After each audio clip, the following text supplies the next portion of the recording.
I'm currently riding one of the numerous NCART lines in Night City from the hit 2020 game Cyberpunk 2077.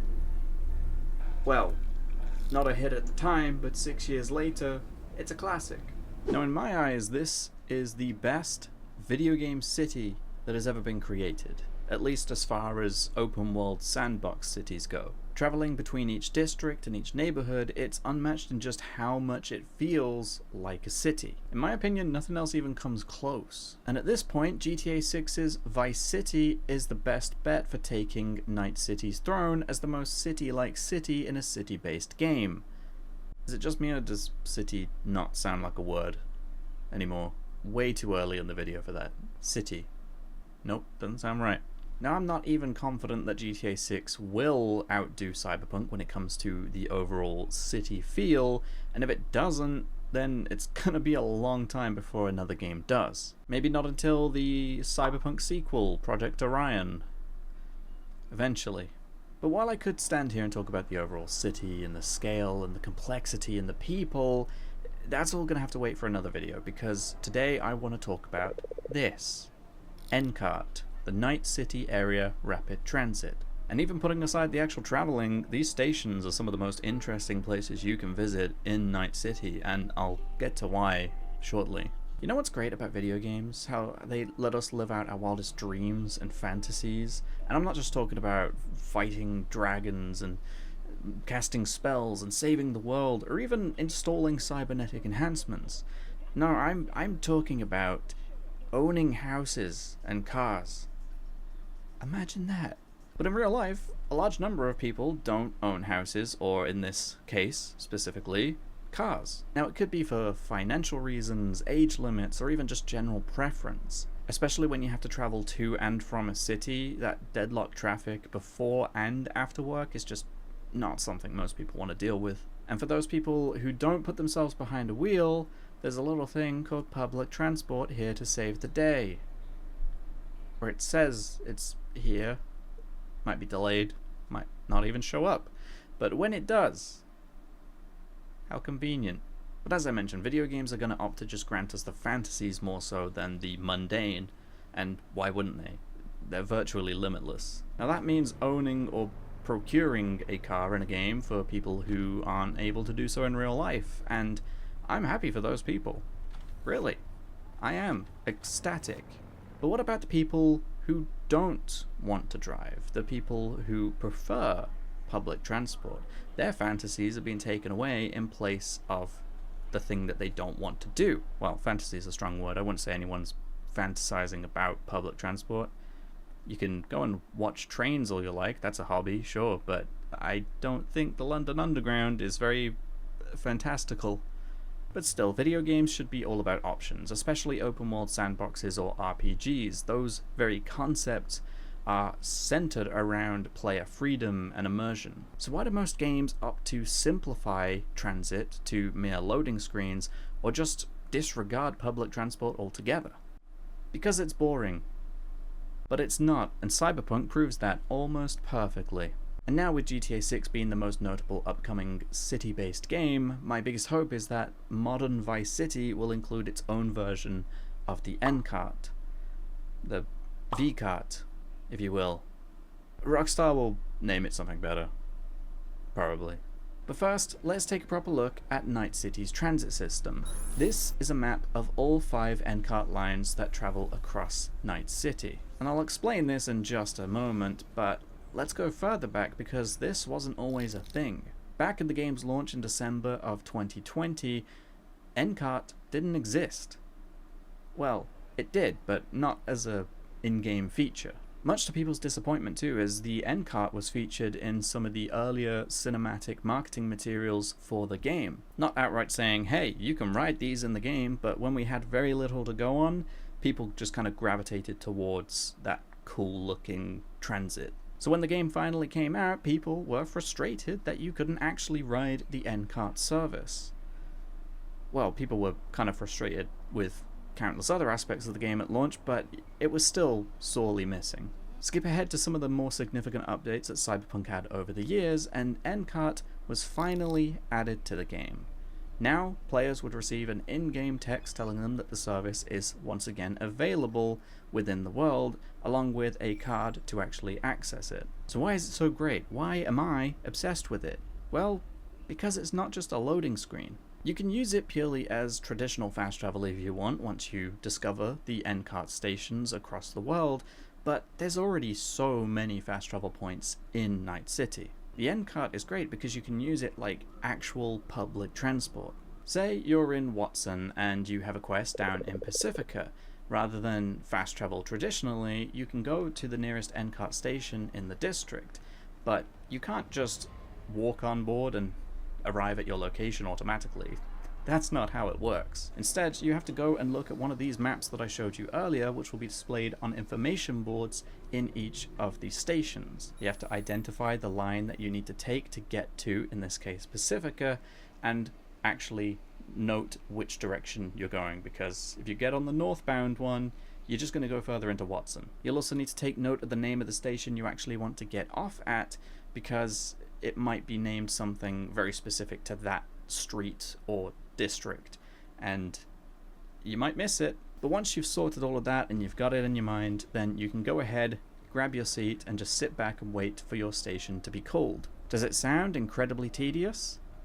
Yes, of course it does. But if you're opting to ride the NCART rather than fast travel, it's not going to be fast. But man, does it make this city feel more alive than ever, and I love this. Sitting back and watching each street, each building, each district just pass you by in these moments of respite as you take a short hiatus from the bustling crowds and the hectic drivers. It's honestly one of my favorite things to do in the game because it just feels so refreshingly real. I can still fast travel when I want to get somewhere much quicker, but from time to time I could just hop aboard the NCART and just live my life in Night City like never before. And as I mentioned before, the NCART stations themselves are some of my favorite places to just look around in the whole city, because they're like little pockets of the neighborhoods that they belong to. Some will be pristine and high-tech, and others will be run down and covered floor to ceiling in graffiti. There was even a station that had a Militech cordon after a apparent incident at the station, which meant that myself and all of the other departing passengers couldn't actually leave the station. Realistically, I would have had to wait around for however long or hop back aboard the NCART to the next station over just to get where I wanted to go, but that was a little too immersive for me, so I just snuck past Militech. Don't tell anyone. All of these stations are representative of where you are in the city, and you could easily come to learn which one is which without actually having to look at the signs or the streets, and I love that. More games need this level of thoughtful and detailed design. It's not perfect, however, and that's why I hope that GTA 6 will swoop in and tackle this sort of public transport, but actually perfecting it along the way. If any studio is going to take it above and beyond, it's going to be Rockstar. Like in Cyberpunk, you don't actually board the NCART carriages. You walk up to the gate and select the line that you need to ride, and the game will automatically put you in your seat on the carriage, and it's the same when you want to get off. You just click a button and it will throw you back to the exit. And this is kind of the most disappointing aspect about the whole thing, for me at least. I even tried climbing my way up to one of the platforms manually from the outside just to see if I actually could get there and have a look around and see the carriages go past and people waiting for their trains, but it didn't go well. I love getting stuck in the tedium of immersive games like this, and I would love to be able to just go and walk to the station and actually board the carriage myself and just have that experience. Maybe I'm weird for that, I don't know. I could even stand at busier times. Isn't that fun? Video games are great. I mean, there are even signs telling you when the next cart is coming, which kind of gives you a sense of urgency or punctuality. And you can see the carts traveling around the city, of course. If you're walking around on the streets, just look up and you'll probably see one. But it doesn't matter when the game just skips that urgency for you and puts you right in your seat. It's completely okay if I miss the cart, Cyberpunk. It's my fault. I arrived too late. I'll wait for the next one. That's okay. It's not just your character either. The NPCs don't leave or get on the transit as it's going. It will be different NPCs on each journey, of course, and even at the stations, and sometimes it'll be busier and sometimes it'll be quieter. But ultimately, all these people are just decoration. Actually, if you go into photo mode while you're on the cart and turn off NPCs, only the people sat down will disappear. The ones standing up are still there. They are literally decoration. If some kid ever calls you an NPC in real life, just tell them they look like they'd stand up on an NCART. Got 'em. There's nobody leaving the cart throughout the journey, there's nobody boarding the cart and just trying to find a seat near you, and there's no poor soul rushing and having the doors close on their face at the last second. And in a city so detailed and alive, I kind of just have to ignore these things, otherwise the illusion starts to feel shallow. So why am I adamant to have GTA 6 be the game to do it better? Well, as I mentioned, Vice City is already the next big city sandbox that a video game is going to let us loose in. So that just makes sense. But this is Rockstar. CD Projekt Red has proven themselves great at creating detailed worlds, but Rockstar has already proven that decades ago and has done it numerous times since. And to top that, Rockstar already includes public transport in their games. There's the most recent example in Red Dead Redemption 2, of course, where you can pay for passage on a wagon or purchase a train ticket. These will mainly skip the journey for you because it's the game's main source of fast travel, but you can just sit back and enjoy the ride too. Well, as long as you don't buy a ticket. If you buy a ticket, then it will skip the journey for you. But if you don't, and just walk onto the train and find a seat, you're good to go. Enjoy looking out the window. It won't cost you money, but it will cost you time. So you decide which one's worth more. And then we have GTA 5. This game has traditional taxis which you can call or hail to fast travel around, of course, which very much parallels the wagons in Red Dead Redemption. You can sit back and enjoy the ride or skip it just to get to where you need to go. But GTA 5 also does include public transport. Now, Los Angeles, the basis of the city of Los Santos, is very much a car-centric city, but it does still have some public transit. In GTA 5, we have the LST, the Los Santos Transit, complete with another map with a line that travels across the city with 11 stations along the way. You can actually ride this system around GTA 5 too, but it feels far less intentional than it is in Red Dead and in Cyberpunk and even earlier games. And the thing is, GTA 5 just doesn't do this particularly well. There's only one line that runs through the entire city, and most of the stations just don't feel like a part of the world and are kind of hidden away. And sure, not every station in real life is going to have some grand entrance. They don't in Night City, but there's still something that just makes me feel out of place whenever I'm at these stations in Los Santos. Even the one at Los Santos International Airport is just dead. This would be somewhat busy at all times at a minimum, but it's just a ghost town. The stations out in the city usually have more people hanging around, but they still just feel idle and generic in this weird pocket of the world. And considering the amount of times I've passed through these streets over the years, I have to be honest, I wouldn't have been able to tell you that that station was even there. That's new to me. When it comes to actually riding this transit around, you can board it yourself by walking on, but you can't sit down.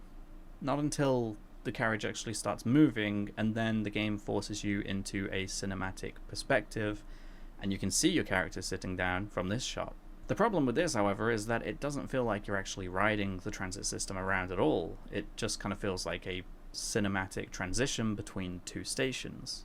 In fact, your character will stand up from this perspective at every single station, regardless of if you actually want to get off at that point. And yes, it's an old game at this point, so you might think I'm picking it apart a little bit too much, but let's go back another 5 years to Grand Theft Auto 4. Now this might actually be Rockstar's closest equivalent to Cyberpunk's NCART. This is the map of the subway system in 2008's depiction of Liberty City, with numerous lines, numerous stations, and the functioning trains that you can see going throughout the city itself, much like you would in New York. And not only can you travel from station to station as you use this subway system, but you can also board it yourself. Well, you walk up to it and press the button to enter a vehicle, but it's closer than Cyberpunk. There's even people arriving at each station, people boarding and departing the trains, and there's this guy over here just sweeping one of the platforms, which I think he was doing a terrific job.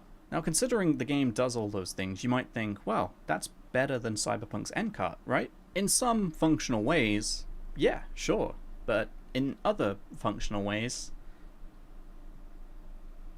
not so much. But NCART shines because it feels far closer to the public transport experience. GTA 4 has a more casual approach to how you are able to use this subway system to get around. But we are comparing an 18-year-old game to a 6-year-old game here, so let's not get it wrong, GTA 4 deserves its praises. Rockstar was ahead of the curve on another thing. Who knew? Each major Rockstar game features some sort of public transport as a means of getting around, even when the game has numerous other ways to actually travel, and usually in a more exciting way. But with GTA 6's Vice City being their largest and most detailed world yet, I have to hope they take a page out of CD Projekt Red's book. Night City is an incredible location in all of video game history at this point, and the NCART is a fascinating and wonderful addition, but for all of its merits, it does have its shortcomings. Now I can and have spent hours traveling around Night City on this very public transit system, but I always end up wishing that it felt more dynamic in both how I interacted with it and how the NPCs interacted with it. And this is where GTA 6 has the chance to swoop in and show us a world that feels more alive than anything we've ever seen before, all the way down to how NPCs commute across its world. Now it could be something that people don't even notice or think about in the game and might use a couple of times before just defaulting back to fancy cars and traditional fast travel. But just to have it there as an option, as another means of detailed travel throughout the world, I really hope we get to see that. Until then, I'm going to keep traveling around Night City on the NCART, taking in the atmosphere and livelihood of each district street by street. Honestly, it beats driving around and getting caught up in a gang conflict or getting struck by a rogue Delamain. And I'm not expecting you to drop everything and put public transport at the top of your GTA 6 wish lists. You could, that would be pretty cool, but I hope people just appreciate it if Rockstar does opt to include it in the game, which I have a feeling, based on their history, they will. Video games, and detailed video games especially, are just so fascinating, and I'm never going to get bored of picking them apart and admiring them at such a weird level like this. Just being in a game and sitting aboard some dedicated route while you take in the hustle and bustle of the open world as it happens all around you, that's just like my favorite pointless thing to be included in a game, and I mean, it's not pointless to me. Sometimes it's nice to just slow down and put the quests on hold and just make travel a paced routine as you take in the world and really just experience the care that the developers have put into it. Next stop, Congress and MLK.